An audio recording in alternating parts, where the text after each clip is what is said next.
This morning, the Princess of Wales back on the global stage.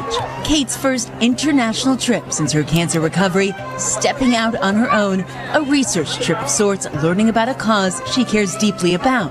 Thousands of people have packed the square. People are hanging out the windows, and you can see her right here meeting some of her littlest fans. A presentation lasting less than a minute suddenly changed the temperature inside the royal reception.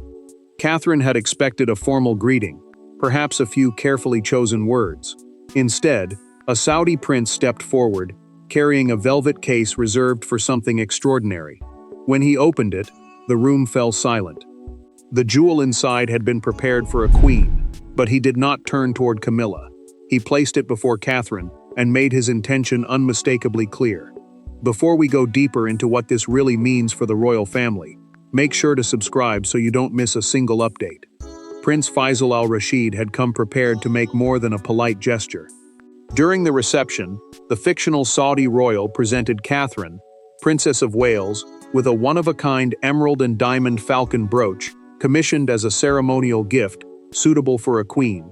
A ceremonial gift, in royal terms, is an official object presented during diplomacy to honor a person, office, or relationship.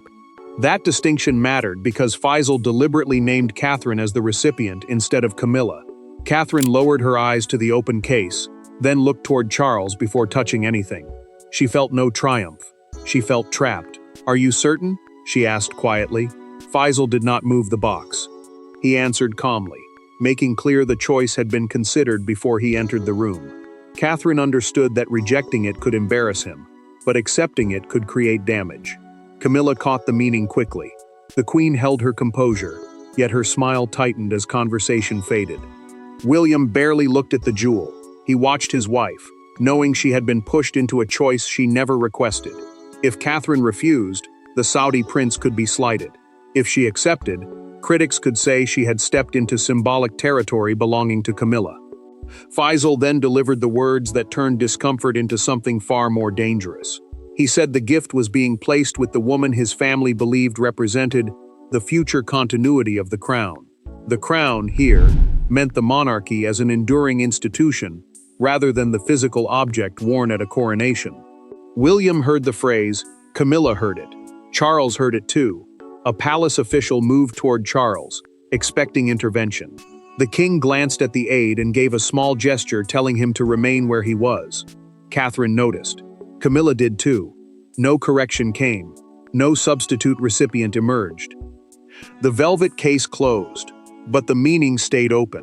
The gift had lasted seconds, but the silence afterward exposed years of carefully managed hierarchy for everyone watching closely, and to understand why Catherine's name carried such force that evening. The people surrounding her must first be understood. For Catherine, the jewel represented danger disguised as honor. For William, it was recognition of a future neither of them could publicly hurry toward. For Charles, it threatened to turn a diplomatic courtesy into a family wound. And for Camilla, the meaning was painfully simple. Another woman had been publicly handed something intended for a queen. No one needed to raise their voice. Their faces already revealed how much was suddenly at stake. Catherine stood in one of the smaller adjoining rooms and placed the velvet case unopened on a table. As Princess of Wales, she occupied a difficult position. She was the wife of the heir and expected one day to become queen consort, meaning the spouse of a reigning king. But she still stood beneath the current king and queen in royal order. That balance mattered. Every honor could be read as a hint toward the future, even when she had done nothing to invite it. William followed her inside and closed the distance between them. Catherine admitted quietly that she wished Prince Faisal had warned her before the presentation. The prince understood why. She feared people would see acceptance as ambition, as though she were reaching for a role that did not yet belong to her. William, however, felt something sharper. He hated the idea that his wife should have to apologize for receiving an honor she had never requested. Camilla carried a different wound into another room. As queen, precedents normally left little room for confusion. The term simply meant the established order deciding who stands first in official royal settings. Yet the Saudi gesture had cut across that certainty. She turned to Charles and asked only one question. Was that meant to happen? The king remained silent for several seconds. His hesitation told her enough. Charles already knew more than he had said. A private briefing note had informed him that the Saudi delegation had amended its ceremonial presentation record before the reception and deliberately replaced the original recipient with Catherine. The change had not been improvised. It had been approved before anyone entered the room, and palace officials had been instructed not to quietly substitute another royal at the final moment. William learned the same detail soon afterward, through a documented palace briefing. His expression hardened. Catherine had not stumbled into a diplomatic misunderstanding. Someone had made a conscious decision to place her at the center of it. That revelation changed everything. The question was no longer why Prince Faisal had surprised Catherine that evening. The real mystery was why he had chosen her months earlier, and one private encounter had apparently convinced him that the rare gift belonged nowhere else. Months before the velvet case appeared, there had been no jewel and no confrontation. There was only a reception, an unexpected delay, and a conversation that was never supposed to matter beyond that evening. Catherine had remained behind after most guests moved on. Prince Faisal noticed what she did next. To everyone else, it was a small act of courtesy. To him, it became evidence of character, and eventually the reason an honor prepared for a queen would be redirected. Catherine had attended a private cultural preservation reception at Windsor, in a supporting role, while Charles led the main diplomatic discussions. Cultural preservation simply meant protecting historic buildings, for traditional crafts, and heritage passed between generations. The king handled the formal conversations, while the princess was expected to offer warmth, continuity, and polite engagement. Prince Faisal initially expected nothing more from her than a brief exchange before both sides moved on. Then something small interrupted the schedule. An elderly Saudi cultural patron became separated from his interpreter after the reception and remained behind, visibly uncertain about where to go. Catherine noticed him before an aide could quietly move him along. She delayed her departure, brought Prince Faisal back into the room, and stayed through an unscheduled 20-minute conversation, so the guest would not be treated like an inconvenience. A courtier eventually reminded Catherine that her timetable had already slipped. She answered without frustration. Dignity mattered more than a timetable. Faisal heard her. The prince had watched dozens of polished ceremonial exchanges before, but this did not feel polished. It felt instinctive. Catherine had gained nothing from staying, and that was precisely why the moment stayed with him. Faisal later spoke with her privately about succession, public duty, and the pressure of representing institutions larger than any one person. Succession meant the formal order determining who inherits the crown, but the conversation went beyond titles. The prince asked how she carried the knowledge of what might one day be expected of her. Catherine refused to dramatize her future. She spoke instead about service in the present. Weeks later, Faisal reviewed plans for a rare diplomatic jewel celebrating British-Saudi ties. A documented household account recorded that he rejected the original recipient designation and requested Catherine instead.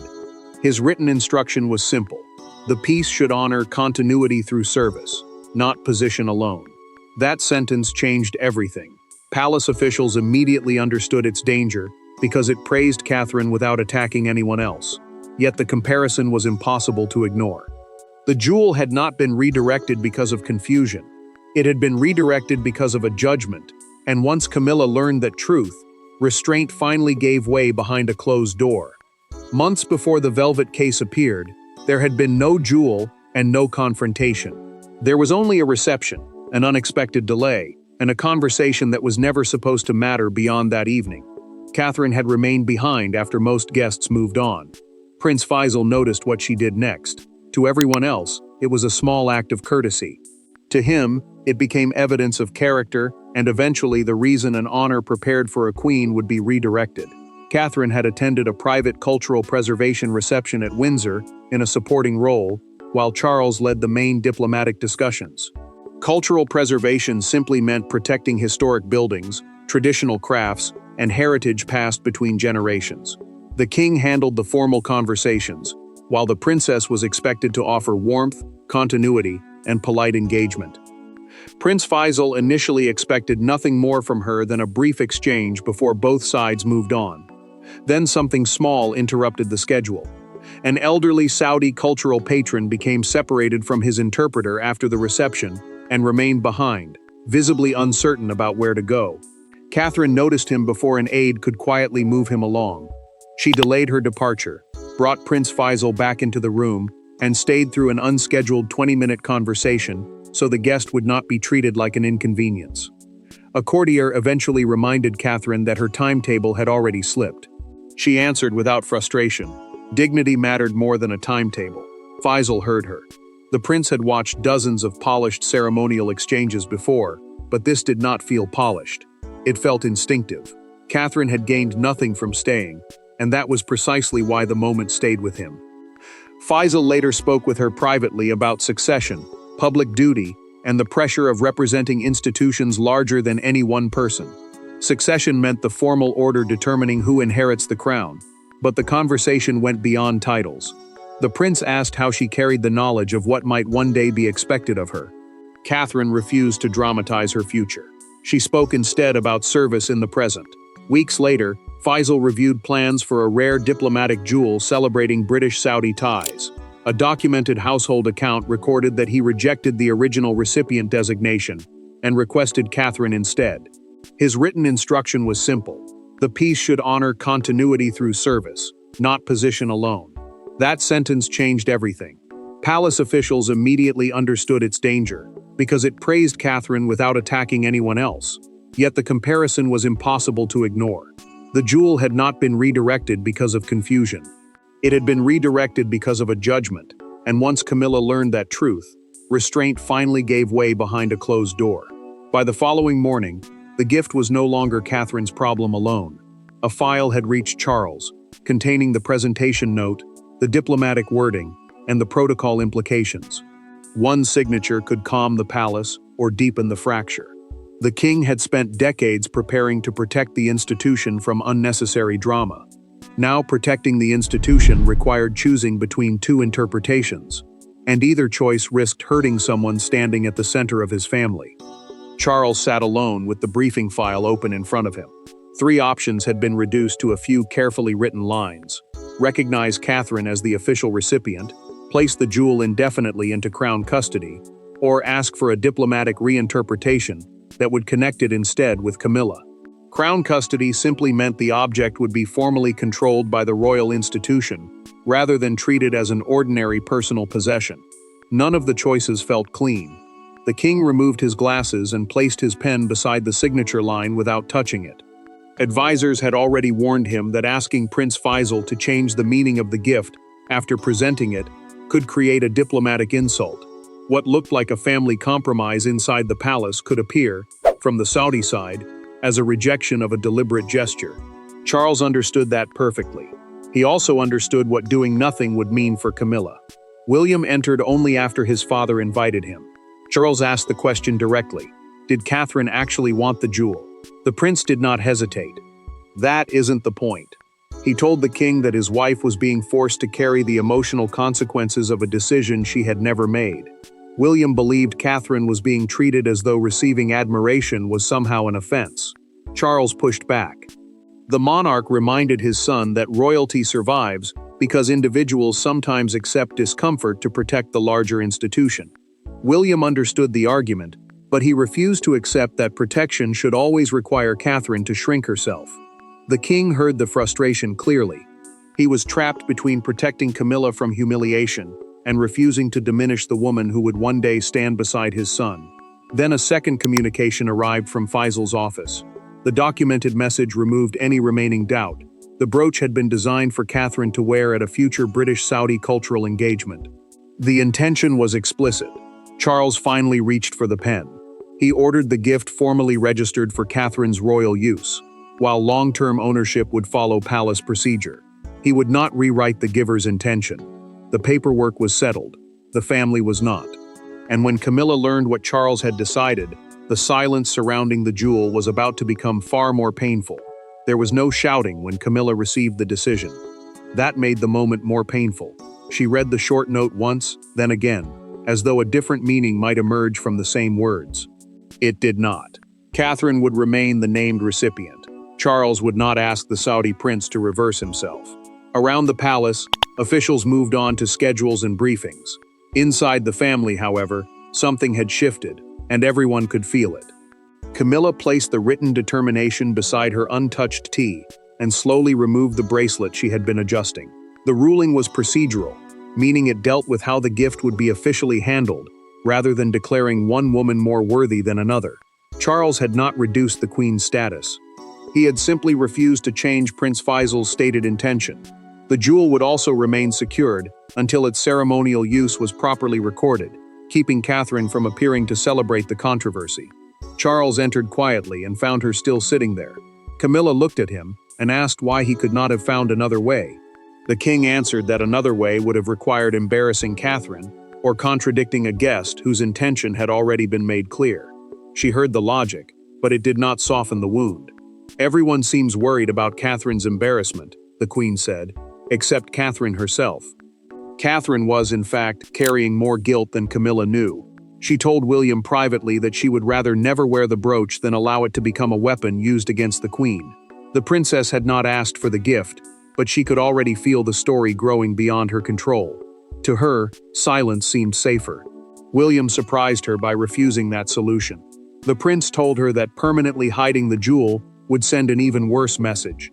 It would suggest that honoring Catherine was somehow disloyal to Camilla, and he would not accept that idea. He reminded his wife that humility did not require erasing herself. Then Catherine received a handwritten message from Prince Faisal. The private note contained no mention of palace tension and no defense of his decision. Instead, he reminded her that the gift had been chosen to recognize service given without expectation of reward. Catherine read the sentence twice. Something in her shifted. The jewel suddenly felt less like a prize and more like a responsibility. Catherine knew aides could negotiate procedure forever and never solve the real wound. So she made the decision herself. She would go to Camilla directly, with no officials between them, and end the battle woman to woman. Catherine could have let Charles's ruling settle everything. She could have hidden behind procedure and allowed time to cool the anger. Instead, she asked for a private meeting with Camilla and arrived carrying nothing. No velvet case, no advisor, no prepared statement. The absence mattered. Catherine was not there to defend a jewel. She was there to defend a relationship that had been placed under impossible pressure by what the jewel had come to represent. Catherine understood now that ownership had never been the real issue. The deeper question was whether celebrating the monarchy's future automatically diminished the people serving it in the present. Camilla agreed to meet without Charles, William, or a private secretary present. A private secretary is a senior aide who helps organize a royal's official work and communications. But this conversation would have no institutional buffer. Every word would belong to the two women alone. Catherine sat opposite the Queen and spoke first. She said she would never treat an honor directed toward her as proof that another woman's role mattered less. Camilla listened without interrupting. The princess did not defend Prince Faisal, blame palace officials, or hide behind Charles's ruling. She simply made one thing clear. She had never wanted the brooch to become a weapon. Camilla finally admitted what had actually hurt. The Queen said it was not the jewelry. It was the feeling of standing in a crowded room while attention shifted beyond her, as though people were already looking toward a reign that had not begun. For the first time, her anger gave way to something more exposed: fear. Catherine recognized it immediately. Catherine told her that she understood what it meant to be defined by a future role she could not control. The princess had spent years hearing people discuss what she might become, often before asking who she was now. Becoming queen someday, she said, did not require pretending the queen today was invisible. Camilla heard the distinction, and the tension between them began to loosen. Catherine then proposed a solution. When she eventually wore the brooch, she would do so at the British-Saudi Cultural Initiative, connected to the original Windsor meeting, not at a grand state occasion, where it could be mistaken for a rival symbol. Camilla considered the idea and surprised her. The Queen did not ask her to surrender the gift. She said hiding it forever would now make matters worse. For the first time, they had found common ground, but their peace lasted only in private. Outside the palace, details of the presentation were already reaching journalists, and one photograph was about to turn their quiet understanding into an international royal storm. The palace had spent hours debating protocol. The public needed only a single image. By sunrise, Catherine's startled expression beside the open velvet case was everywhere. Commentators dissected the Saudi prince's gesture. Royal watchers argued over succession symbolism, and newspapers transformed a ceremonial gift into a referendum on the monarchy's future. Yet amid the noise, one specific moment outside Buckingham Palace captured the reaction better than any studio debate. People were not gathering to see the jewel. They were gathering to discuss what it meant. Catherine became the center of a story she had tried desperately not to turn into a contest. News coverage focused on Prince Faisal's unusual wording and the decision to name her instead of Camilla as the recipient. Palace communications moved quickly to calm the reaction, stressing that a diplomatic gift could not change constitutional hierarchy. Constitutional hierarchy simply meant the official order of authority inside the monarchy. The Queen remained Queen. Catherine's future role remained exactly where it had always been. Then the fictional London Chronicle pushed the story into another level. Its morning edition carried a full-width image of Catherine beside Prince Faisal, under 5 words. A gift for the future? Broadcasters outside Buckingham Palace held up copies, while a small crowd gathered behind them. Some people called the gesture international recognition of Catherine's growing stature. Others argued that treating the moment like a coronation by proxy was unfair to both women. Catherine watched part of the coverage beside William and grew visibly uncomfortable when one commentator described her as having won against Camilla. The princess immediately rejected the idea. William said nothing at first, but when the discussion became more aggressive, the prince switched off the television. He knew exactly what bothered her. She had spent days trying to stop the gift becoming a rivalry, only to watch strangers reduce everything to winners and losers. Camilla faced a choice of her own. Palace officials prepared carefully worded confirmation, stating that Catherine would retain the ceremonial association with the brooch, but its first public use would occur at the British-Saudi Cultural Initiative that had inspired the gift. Ceremonial association meant that the jewel would remain formally connected to her role, without changing anyone's rank or authority. Camilla quietly approved the wording before publication. The Queen could have resisted it. She did not. That decision proved their private conversation had changed something real. The headlines would eventually fade. The crowds would leave. But one final question remained: whether the brooch would be remembered as an insult to one queen, or as the moment the monarchy learned that recognizing its future did not require humiliating its present. In the end, the rarest part of the Saudi gift was not the emerald at its center or the diamonds surrounding it. It was the truth the brooch forced 4 royals to confront. Catherine could not stop people from seeing her as part of the monarchy's future. Camilla could not preserve her place by resisting every reminder that another generation would follow. William could not protect his wife from every burden of destiny, and Charles could not keep tomorrow permanently outside the palace gates. Catherine remained the recognized recipient of Prince Faisal's ceremonial gift, while palace procedure continued to govern its custody and future use. Custody simply meant the formal rules deciding how an important royal object would be recorded, stored, and used. The Saudi prince's intention was respected, but it was not allowed to become something larger than it was. Charles had drawn the line carefully. Catherine's future importance could be acknowledged without diminishing Camilla's place as queen. Catherine finally wore the brooch at the later British-Saudi cultural engagement, connected to the Windsor meeting that had started everything. Before entering, she paused beside William and adjusted it once. The prince watched her carefully and asked whether she was ready. "Now I am," Catherine answered. For him, those words carried more weight than the jewel itself. She was not accepting a victory. She was accepting the meaning behind the gift without allowing the controversy to define her. Camilla greeted Catherine without hesitation. The Queen did not offer a dramatic apology or force a public display of reconciliation. Instead, she briefly touched the princess's arm and told her the brooch suited the occasion. Catherine thanked her. That small exchange settled what arguments and paperwork had failed to settle. Camilla had not surrendered her dignity, and Catherine had not surrendered the honor simply to make others comfortable. Charles saw the exchange and finally relaxed. The king understood that he had never truly needed to choose one woman over the other. The crown, meaning the monarchy as an institution continuing across generations, could recognize tomorrow without rejecting today. William understood the same lesson as he remained beside Catherine. The future king had wanted to protect his wife, but she had ultimately protected herself through restraint. Prince Faisal's reasoning was now clear. through his documented written instruction. He had honored Catherine not because she already held a queen's authority, but because he had witnessed her serve without needing that authority first. Catherine's victory was never over Camilla. It was over rivalry itself. The gift transferred no crown, challenged no reign, and replaced no queen. It proved that continuity becomes strongest when the present is secure enough to recognize the future. What entered the palace as a jewel meant for a queen left behind something far more valuable. Catherine accepted honor without claiming a throne. Camilla accepted the future without losing herself. William learned that protection sometimes means standing back, and Charles preserved them all. Thanks for watching. Please don't forget to like and subscribe, and we will see you in next one.